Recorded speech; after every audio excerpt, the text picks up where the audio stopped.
Hello விவாஸ், 60 வருடத்திற்கு பிறகு மிக மிக ஆபத்தான அமாவாசையானது நாளைய தினத்தில் வரப்போகிறது. இந்த ஒரு கொடூரமான அமாவாசையில் இருந்து தப்பித்துக் கொள்வதற்கு உங்களுடைய வீடுகளில் சரியாக பார்த்தீங்கன்னா இரவு நேரம் ஒரு 5 நிமிடம் ஒதுக்கி கல்லுப்பு, 1 ரூபாய் நாணயம் மற்றும் விரலி மஞ்சள் வைத்து இப்படி மட்டும் சின்னதாக பரிகாரத்தை செய்துட்டு வாங்க. இதன் மூலமாக இந்த அமாவாசையினால் நமக்கு எந்தவித கெடு பலன்களும் வராது. அமாவாசை நாட்களானது கெட்ட சக்திகளுக்கு உகந்த நாட்களாக இருக்குங்க. அது மட்டும் கிடையாதுங்க, மனிதனுடைய மனநிலையில பல்வேறு விதமான வித்தியாசங்கள் இருப்பதாகவும் சொல்லப்படுகிறது. அதனால தான் அமாவாசை நாட்கள்ல எந்தவித முக்கியமான முடிவுகளையும் எடுப்பது கிடையாது. எந்தவித சுப நிகழ்ச்சிகளையும் இந்த அமாவாசை நாட்கள்ல பார்த்தீங்கன்னா நடத்தப்படுவதும் கிடையாதுங்க. பொதுவாகவே அமாவாசை நாட்களில் எதிர்மறை ஆற்றல்கள் அதிகமாக இருப்பதாலேயோ என்னவோ இந்த நாட்களில் பார்த்தீங்கன்னா அதிகமாக இறை வழிபாடு நம்ம செய்து கொண்டு இருக்கின்றோம். இறை வழிபாட்டின் மூலமாக நேர்மறையான ஆற்றலை நம்ம பெற்றுக்கொள்ள முடியும் என்பதன் காரணத்தால் தான் அமாவாசை போன்ற நாட்களில் அனைத்து கோவில்களிலுமே சிறப்பு பூஜைகளும் ஆராதனைகளும் செய்யப்பட்டு இருக்கின்றது. அந்த வகையில் தான் சில கிரக அமைப்புகளோடு ஒத்து வந்திருக்கக்கூடிய கிட்டத்தட்ட 60 வருடத்திற்கு பிறகு வந்திருக்கக்கூடிய சோமவார அமாவாசை என்று சொல்லக்கூடிய நாளைய தினத்தில் பார்த்தீங்கன்னா இந்த ஒரு எளிமையான பரிகாரத்தை செய்து கொள்வதன் மூலமாக உங்களுக்கு எந்தவித பாதிப்புகளும் பிரச்சனைகளும் பார்த்தீங்கன்னா வரப்போவது கிடையாது. அதே சமயம் நீங்கள் நினைச்சது நடக்கும். உங்களுடைய வீடுகளில் கடன் பிரச்சனைகள் அனைத்துமே பார்த்தீங்கன்னா குறைய ஆரம்பிக்குங்க. செல்வ சேர்க்கையானது உண்டாக ஆரம்பிக்கும். எனவே இந்த ஒரு எளிமையான சின்ன பரிகாரத்தின் மூலமாக உங்களுடைய தலையெழுத்தையே உங்களுக்கு பிடித்தமான முறையில் நீங்கள் மாற்றியமைத்துக் கொள்ளலாங்க. அப்படிப்பட்ட ஒரு சிறப்பான நாளாகவும் நாளைய நாள் அமைஞ்சிருக்கு அப்படின்னு சொல்லலாங்க.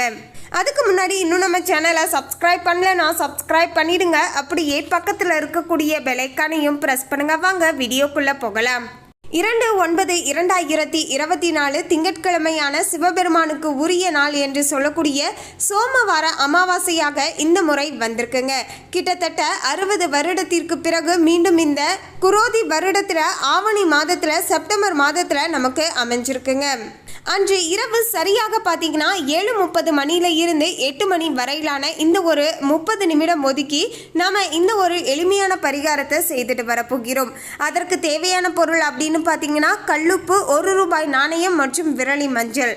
நாட்டு மருந்து கடைகளில் நீங்கள் விரலி மஞ்சள் அப்படின்னு கேட்டிங்கன்னா உங்களுக்கு கிடைக்குங்க. ஒருவேளை எங்கள் வீட்டில் விரலி மஞ்சள் கிடைக்கலங்க, நான் கேட்டு பார்த்தா ஆனால் எங்கேயுமே கிடைக்கல அப்படின்னா நம்ம பயன்படுத்துகிறோம் இல்லையா மஞ்சத்தூள், அதை கூட நீங்கள் பயன்படுத்தி தாராளமாக இந்த பூஜைகளை செய்துட்டு வரலாம்.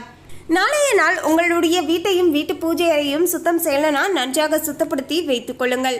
அதனைத் தொடர்ந்து காலையிலேயே பார்த்தீங்கன்னா ஃபஸ்ட்டு உங்களுடைய இறந்து போன முன்னோர்களை நீங்கள் வழிபாடு செய்து கொண்ட பிறகு தான் அன்றைய நாளையே நீங்கள் தொடங்க வேண்டுங்க. எப்போதுமே அமாவாசை போன்ற நாட்களில் ஃபஸ்ட்டு நாம் நம்முடைய இறந்து போன முன்னோர்களை தான் வழிபாடு செய்து கொள்ள வேண்டும். ஸோ அவர்களுக்காக ஒரு 5 நிமிடம் ஒதுக்கி அவங்களுக்காக ஒரு சின்னதாக அகல் விளக்கு வைத்து நல்லெண்ணெய் ஊற்றி பஞ்சு திரியை போட்டு நீங்கள் தீபத்தை ஏற்றி வைத்து அவங்கள மனதார நினைத்து வழிபாடு செய்துக்கோங்க. அதன் பிறகு உங்களுடைய அன்றாட வேலைகள் எதுவோ அதையெல்லாம் நீங்கள் செய்துட்டு வரலாம். அதே போல் இந்த நாட்களில் காகத்திற்கு நீங்கள் உணவளித்துட்டு வரணுங்க. நீங்கள் எந்த உணவு சமைத்தாலும் அதை ஃபஸ்ட்டு காகத்திற்கு வச்சதுக்கு அப்புறமேட்டு நீங்கள் அந்த உணவை சாப்பிட்டு வரலாங்க. அதனைத் தொடர்ந்து மாலை நேரம் சரியாக நீங்கள் கோவிலுக்கு போகக்கூடியவர்கள் கோவிலுக்கு போகலாம். இல்லை என்றால் வீடுகளிலேயே இருந்து நீங்கள் காமாட்சி விளக்கில் தீபத்தை ஏற்றி வைத்து வழிபாடு செய்து கொள்ளலாம். பிறகு சரியாக பார்த்தீங்கன்னா இரவு 7:30 மணி அளவில் தான் இந்த ஒரு எளிமையான பரிகாரத்தை நீங்கள் செய்து கொள்ள போகிறீங்க. அதற்கு பார்த்தீங்கன்னா ஃபஸ்ட்டு ஒரு மஞ்சள் கலரில் ஒரு துணியை எடுத்து வச்சுக்கோங்க. இல்லைனா வெள்ளை கலர் துணி இருந்துச்சுன்னா அதில் நீங்கள் மஞ்சளை தடவி மஞ்சள் கலராக மாற்றிட்டு நீங்கள் அந்த துணியை தாராளமாக பயன்படுத்தலாங்க. பிறகு பார்த்தீங்கன்னா உங்களுடைய வாழ்க்கையில் நீங்கள் எது நடக்கணும் அப்படின்னு ஆசைப்படுறீங்களோ அந்த விஷயத்தை மனதார நினச்சிக்கோங்க. அதே போல் பார்த்தீங்கன்னா கடன் பிரச்சனைகள் தீர்ந்து செல்வ சேர்க்கை உண்டாகணும். உதாரணத்துக்கு சொல்லணும்னா உங்களுக்கு திருமணத்தில் தடை இருக்கு அப்படின்னா திருமணமானது நல்லபடியாக நடக்கணும். குழந்தை பாக்கியம் இல்லாதவங்க குழந்தை பாக்கியம் நல்லபடியாக எனக்கு கிடைக்கணும். தொழிலில் நல்ல முன்னேற்றம் ஏற்படணும். வீடு கட்டணும், நிலம் வாங்கணும், இப்படி உங்களுடைய ஆசைகள் எதுவாக இருந்தாலும் சரிங்க, அதை நீங்கள் மனதார நினச்சிக்கிட்டு நீங்கள் இந்த மஞ்சள் துணியை எடுத்து வலது உள்ளங்கையில் வைத்து கொண்டு அதுலேயே பார்த்தீங்கன்னா கொஞ்சமாக கல்லுப்பு, அதாவது ஒரு ஸ்பூன் அளவுக்கு. அதே போல் இன்னொரு விஷயத்தையும் ஞாபகம் வச்சுக்கோங்க. கல்லுப்பு பார்த்தீங்கன்னா எங்கள் வீட்டில் ஆல்ரெடி இருக்குங்க, நான் அந்த உப்பை பயன்படுத்திக்கிறேன் பயன்படுத்துகிறேன்னு பயன்படுத்தக்கூடாதுங்க. இந்த நாளில் பார்த்தீங்கன்னா புதிதாக தான் கல்லுப்பை நம்முடைய வீட்டிற்கு வாங்கிட்டு வரணும். இதில் சூட்சுமமாக இன்னொரு விஷயமும் இருக்குது. என்ன அப்படின்னு கேட்டிங்கன்னா, கல்லுப்பு அப்படிங்கிறது மகாலட்சுமியுடைய ஒரு அம்சம் இல்லையா?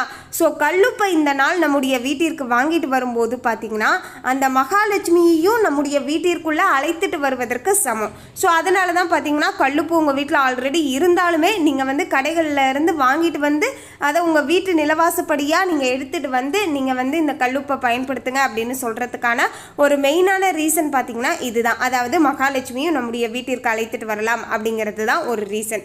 ஸோ நீங்கள் கல்லுப்பை வாங்கிட்டு அதில் பார்த்தீங்கன்னா 1 ஸ்பூன் அளவுக்கு கல்லுப்பை எடுத்து அந்த மஞ்சள் துணியில் வச்சுடுங்க. பிறகு ₹1 நாணயம் இருக்கு இல்லையா, அந்த நாணயத்தையும் அதோடு வச்சுடுங்க.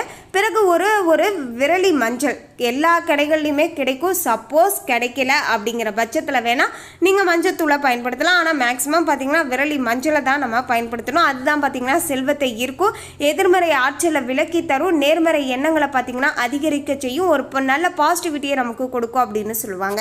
ஸோ இந்த 3 பொருட்களையும் வைத்துட்டு பிறகு பார்த்தீங்கன்னா ஓம் நமோ நாராயணா போற்றி அப்படிங்கிற இந்த திருமந்திரத்தை 3 முறை உச்சரித்து அந்த மஞ்சள் துணியை பார்த்தீங்கன்னா முடிச்சு போட்டு வச்சுடுங்க.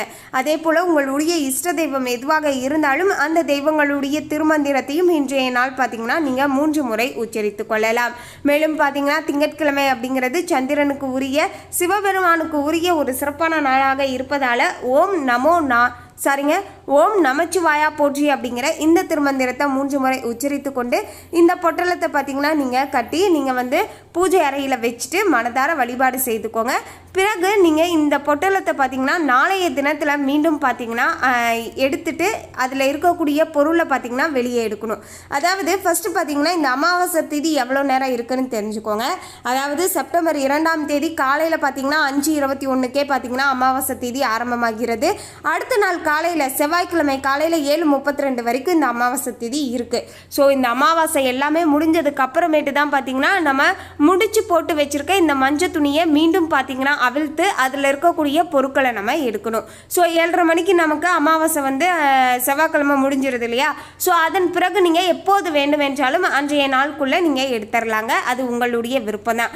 எடுக்கும்போது மீண்டும் பார்த்தீங்கன்னா தீபாராதனை காட்டிட்டு நீங்கள் அந்த முடிச்சு போட்டிருக்கோம் இல்லையா, அதை நீங்கள் அவிழ்த்துட்டு அதில் இருக்கக்கூடிய கல்லுப்பை எடுத்து நீங்கள் தண்ணீரில் அப்படியே கரைச்சி அந்த தண்ணீரை பார்த்தீங்கன்னா யாருடைய கால் படாத இடம் இல்லைனா சிங்க்கு அது மாதிரியான இடத்துல பார்த்தீங்கன்னா ஊற்றி விட்டுருங்க.